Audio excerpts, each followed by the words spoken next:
Hello student, ગયા લેક્ચરમાં આપણે ચેપ્ટર નંબર 9માં મરઘા ઉછેર વ્યવસ્થાપન અને મત્સ્ય ઉદ્યોગ વિશે માહિતી આપેલી છે.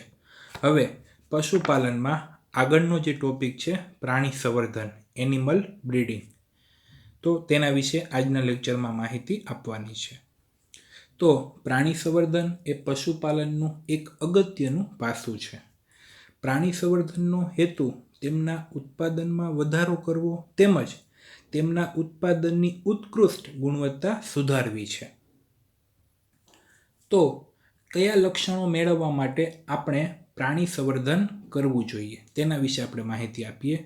તો ખાસ કરીને પ્રાણી સંવર્ધન પ્રાણીઓમાં વૃદ્ધિ દરમાં વધારો કરવા માટે, દૂધ આપવાની ક્ષમતામાં વધારો કરવા માટે, આ ઉપરાંત ગુણવત્તાસભર પેદાશો જેવી કે દૂધ, માંસ, ઈંડા, ઊન વગેરે પ્રાપ્ત કરવા માટે, તેમજ પ્રાણીઓની રોગ પ્રતિકારક શક્તિ વધારવા, તેની પ્રજનન અવધિમાં વધારો અને પ્રજનનનો દર ઊંચો કરવા માટે થાય છે. તો પ્રાણી સંવર્ધનથી આ બધા જ લક્ષણોમાં સુધારો કરી શકાય.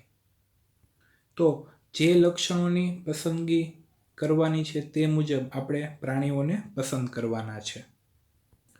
તો પ્રાણીઓની કઈ જાત પસંદ કરવી તેના વિશે આપણે માહિતી આપીએ. તો સૌથી પહેલાં આપણે જાત શબ્દ વિશે માહિતી આપીએ. તો પશુઓનો એવો સમૂહ જે પૂર્વજો સાથે વંશ પરંપરાગત રીતે સંકળાયેલો હોય, કે પ્રાણીઓનો સમૂહ એ તેના પૂર્વજો સાથે પણ સંકળાયેલો હોય અને તેમનો સામાન્ય દેખાવ, લક્ષણો, કદ, રૂપરેખાંકન વગેરે લક્ષણોમાં સમાન હોય, તેઓને એક જ જાત કે નસલના કહેવાય. ટૂંકમાં મોટા ભાગના લક્ષણોમાં સમાન હોય અને તેમના પૂર્વજો સાથે સંકળાયેલા હોય, તેઓને એક જ જાત કે નસલના કહેવાય. તો સારી નસલ એટલે મોટા ભાગના લક્ષણો જુદા પડતા હોય તેવી જાત. તો અહીં કોઈ એક જ જાતના પ્રાણીઓ વચ્ચે સંવર્ધન કરાવવામાં આવે તો તેને અંતઃ સંવર્ધન કહે છે. એટલે કે એક જ જાતના બે પ્રાણીઓ વચ્ચે પ્રજનન કરાવવામાં આવે તો તેને ઇનબ્રીડિંગ અંતઃ સંવર્ધન કહે છે. પરંતુ જ્યારે બે ભિન્ન જાતો વચ્ચે સંવર્ધન કરાવવામાં આવે તો તેને બહિર સંવર્ધન આઉટબ્રીડિંગ કહે છે. આકૃતિમાં પશુની અને મરઘીની સુધારેલી જાતનો ફોટોગ્રાફ દર્શાવેલો છે. પહેલી જે આકૃતિ છે તે જર્સી ગાય અને બીજી લેગહોર્ન મરઘાની જાત દર્શાવેલી છે. તો પ્રાણી સંવર્ધનના મુખ્ય બે પ્રકાર છે, અંતઃ સંવર્ધન અને બીજું બહિર સંવર્ધન. બહિર સંવર્ધનમાં 3 રીત છે. 1 બહિર્સંકરણ, 2 પરસંવર્ધન, 3 આંતરજાતીય સંકરણ. તો સૌથી પહેલાં આપણે અંતઃ સંવર્ધન વિશે માહિતી આપીએ. તો સવાલ આ રીતે પૂછાય, અંતઃ સંવર્ધન એટલે શું? તેના ફાયદાઓ અને મર્યાદા જણાવો. તો સૌથી પહેલાં આપણે અંતઃ સંવર્ધનની વ્યાખ્યા આપીએ. એક જ જાતના ગાઢ સંકલિત પ્રાણીઓ વચ્ચે 4 થી 6 પેઢીઓ સુધી જ કરવામાં આવતું પ્રજનન એટલે અંતઃ સંવર્ધન. એટલે આ માટે જે ઉપયોગમાં લેવાતા પ્રાણીઓ છે તે નજીકનો સંબંધ ધરાવતા હોવા જોઈએ અને બીજું તે 4 થી 6 પેઢીઓમાંના જ હોય છે. ધારો કે કોઈ બે પ્રાણીઓ છે, નર અને માદા, તેને આપણે પેઢી 1 કહીએ, તો તેમાંથી જે સંતતિ ઉત્પન્ન થાય છે તેને પેઢી 2. આ સંતતિઓમાં ઈચ્છિત નર માદા વચ્ચે પ્રજનન કરાવવામાં આવે છે. હવે જે સંતતિ ઉત્પન્ન થાય છે તેને પેઢી 3, તેમ ક્રમશઃ પેઢી 4, 5, 6 એમ આગળ વધે છે. તો અહીં જે સંકરણ કરવામાં આવે છે તેમાં પ્રાણીઓ 4 થી 6 પેઢીઓમાંના જ અને ગાઢ રીતે સંકરિત એટલે કે નજીકનો સંબંધ ધરાવતા હોય છે.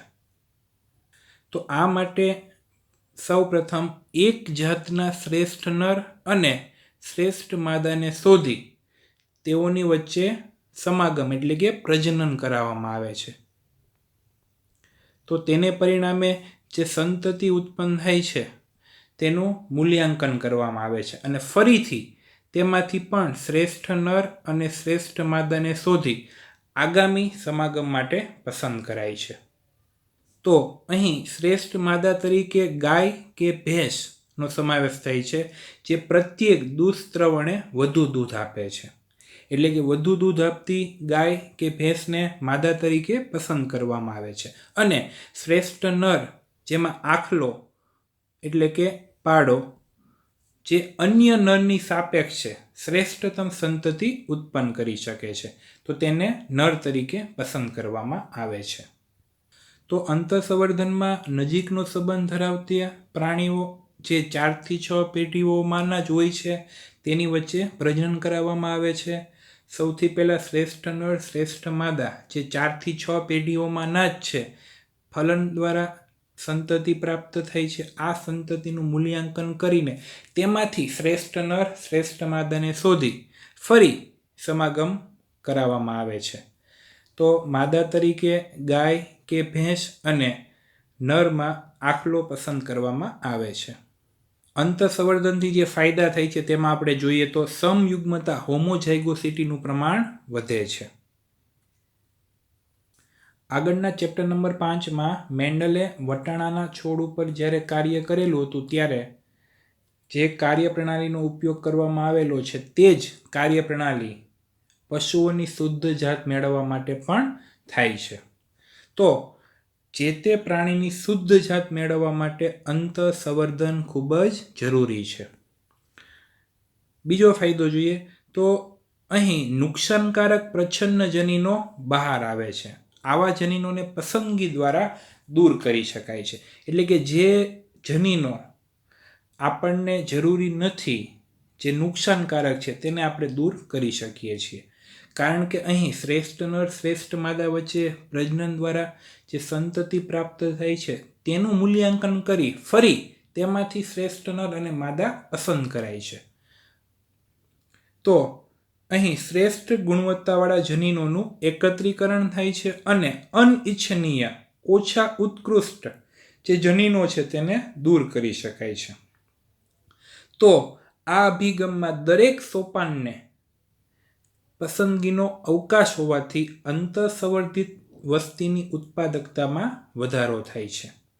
કારણ કે જે સંતતિ પ્રાપ્ત થાય છે તેનું આપણે મૂલ્યાંકન કરીને ફરીથી આગામી સંકરણ માટે શ્રેષ્ઠ નર શ્રેષ્ઠ માદા પસંદ કરવામાં આવે છે. તો ફાયદામાં આપણે જોઈએ તો સમયુગ્મતાનું પ્રમાણ વધે, શુદ્ધ જાત મેળવવા માટે અંતઃસંવર્ધન જરૂરી છે. અહીં જે જનીનો પ્રચ્છન્ન છે એટલે કે એવા જનીનો જે અભિવ્યક્ત થતા નથી, તો આવા જનીનોને પસંદગી દ્વારા દૂર કરવામાં આવે છે. આ ઉપરાંત શ્રેષ્ઠ ગુણવત્તાવાળા જનીનોનું એકત્રીકરણ કરવામાં આવે છે અને જે અનિચ્છનીય જનીનો છે તેને દૂર કરવામાં મદદરૂપ થાય છે.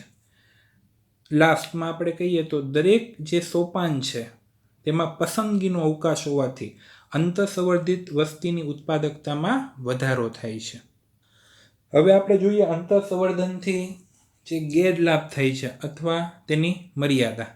તો સતત અંતઃસંવર્ધન કરાવવામાં આવે એમાં ખાસ કરીને નિકટતમ અંતઃસંવર્ધન એટલે કે અહીં આપણે 4 થી 6 પેઢીના પ્રાણીઓ વચ્ચે જ સંકરણ કરાવવામાં આવે છે. તો તેને પરિણામે જે હાનિકારક પ્રચ્છન્ન જનીનો છે તે પણ એકત્રિત થવાની શક્યતા વધે છે, જેથી આગળ સંતતિની ફળદ્રુપતા ઘટે અને ઉત્પાદકતામાં પણ ઘટાડો થાય છે. તો સતત અંતઃસંવર્ધનને કારણે અહીં અંતઃસંવર્ધન દબાણ ઇનબ્રીડિંગ ડિપ્રેશન ઉત્પન્ન થાય છે. તો હવે આ પ્રકારની સમસ્યા સર્જાય ત્યારે તેના નિવારણ માટે અંતઃસંવર્ધિત જે વસ્તીના પ્રાણીઓ છે તેનું આ જ જાતના અસંબંધિત શ્રેષ્ઠ પ્રાણીઓ સાથે સમાગમ કરાવવામાં આવે છે. એટલે કે બહિર્સંકરણ કરાવવામાં આવે છે, જે આપણે આગળના ટોપિકમાં માહિતી આપીશું. તો તેના દ્વારા ફળદ્રુપતા અને નિપજ ઉત્પાદકતાને પુનઃસ્થાપિત કરી શકાય છે. તો મર્યાદામાં આપણે જોઈએ તો અંતઃસંવર્ધન દબાણ ઉત્પન્ન થાય છે, કારણ કે અહીં નિકટતમ અંતઃસંવર્ધનને કારણે હાનિકારક પ્રચ્છન્નજનીનો એકત્રિત થવાની શક્યતા વધે છે. તેથી સંતતિની ફળદ્રુપતા ઘટે અને ઉત્પાદકતામાં ઘટાડો થાય છે.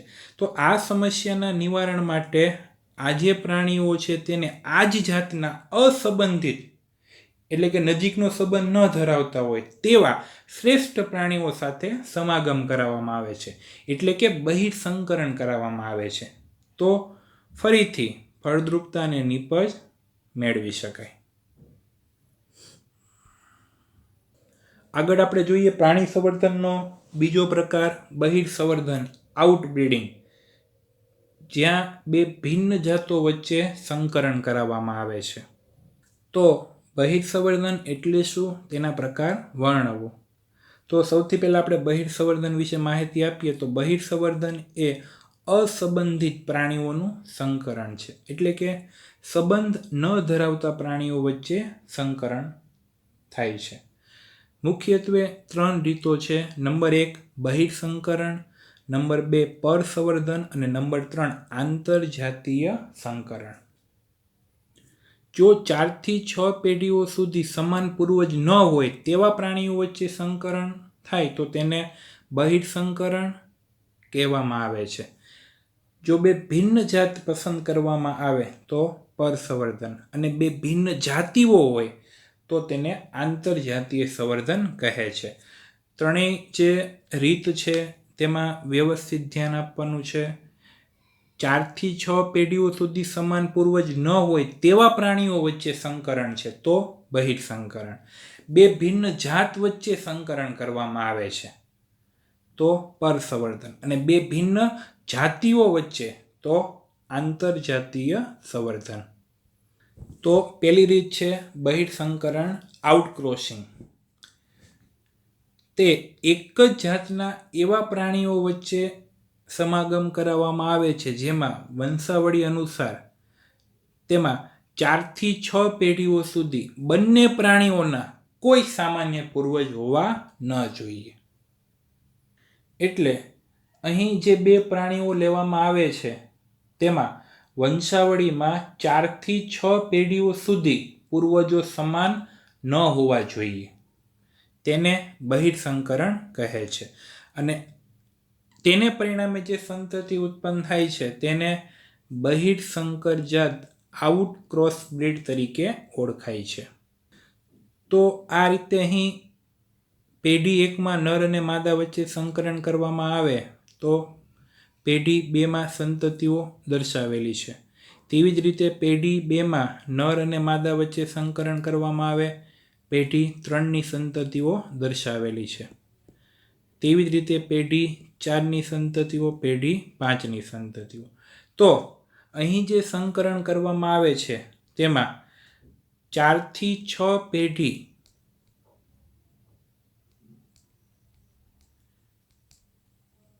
સુધી પૂર્વજો સમાન ન હોવા જોઈએ.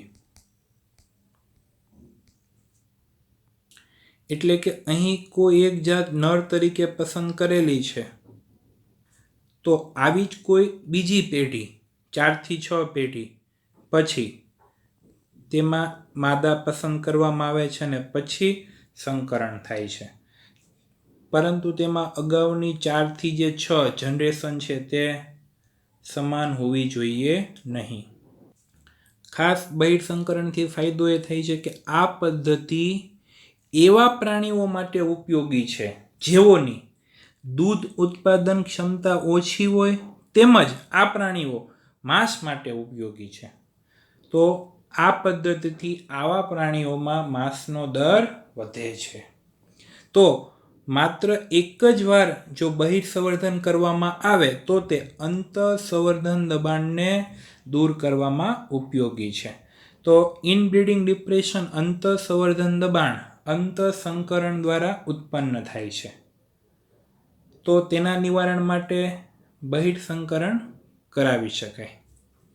તો બહિર્સંકરણમાં એવા પ્રાણીઓનો વચ્ચે પ્રજનન કરાવવામાં આવે છે જેમાં 4 થી 6 પેઢીઓ સુધી કોઈ સામાન્ય પૂર્વજ ન હોય, અને આ પ્રકારે જે સંતતિ ઉત્પન્ન થાય છે તેને બહિર્સંકર જાત કહેવાય છે.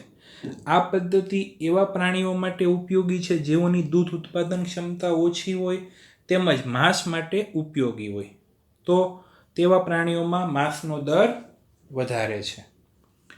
અહીં એક જ વાર જો બહિર્સંવર્ધન પદ્ધતિથી પ્રજનન કરાવવામાં આવે તો જે અંતઃસંવર્ધન દબાણની જે સમસ્યા છે તેને પણ આપણે દૂર કરી શકીએ છીએ. આગળ બહિર્સંવર્ધનની બીજી પદ્ધતિ છે પરસંવર્ધન, ક્રોસ બ્રીડિંગ. તો આ પદ્ધતિમાં એક જાતના શ્રેષ્ઠ નર અને અન્ય જાતની શ્રેષ્ઠ માદા સાથે સમાગમ કરાવવામાં આવે છે. તો જેને પરિણામે બે ભિન્ન જાતના ઈચ્છિત લક્ષણોનો સમન્વય થાય છે, અને તેને પરિણામે જે જાત ઉત્પન્ન થાય છે તેને સંકર જાત કહેવાય છે. અને આ રીતે મળતી સંતતિ સીધી જ વ્યવસાયિક ઉત્પાદનમાં ઉપયોગી છે. તો પરસંવર્ધન દ્વારા મળતી સંતતિ નવી સ્થાયી જાતોના વિકાસ માટે મુખ્યત્વે અંતઃસંકરણ અને પસંદગી માટે ઉપયોગી બને છે. તો તેને કારણે આ જે સ્થાયી જાતો છે તે વર્તમાન જાતોથી શ્રેષ્ઠ હોઈ શકે છે. આવા અભિગમો દ્વારા ઘણી બધી નવી પ્રાણી જાતો વિકસાવવામાં આવી છે. તેનું આપણે એક ઉદાહરણ આપીએ તો પંજાબમાં વિકસિત હિસારડેલ ઘેટાની જે નવી જાત છે, તો જે આ હિસારડેલ ઘેટાની જે જાત છે તે બીકાનેરી ઘેટી અને મરીનો ઘેટા વચ્ચેના સંકરણની નીપજ છે. તો બીકાનેરી ઘેટી અને મરીનો ઘેટા વચ્ચેના સંકરણથી હિસારડેલ ઘેટાની નવી જાત પંજાબમાં પ્રાપ્ત થયેલી છે. આવું જ આપણે બીજું ઉદાહરણ બહિર્સંકરણનું જોઈએ તો સાન્તા ગટુડીસ ગાય, જે ભારતીય બ્રાહ્મી આખલો અને અમેરિકન ગાય વચ્ચેના સંકરણથી પ્રાપ્ત થયેલી છે. હવે બહિર્સંવર્ધનનો ત્રીજો પ્રકાર આંતરજાતીય સંકરણ, ઇન્ટરસ્પેસિફિક હાઇબ્રિડાઇઝેશન. તો આ પદ્ધતિમાં બે ભિન્ન જાતિના નર અને માદા વચ્ચે સમાગમ કરવામાં આવે છે.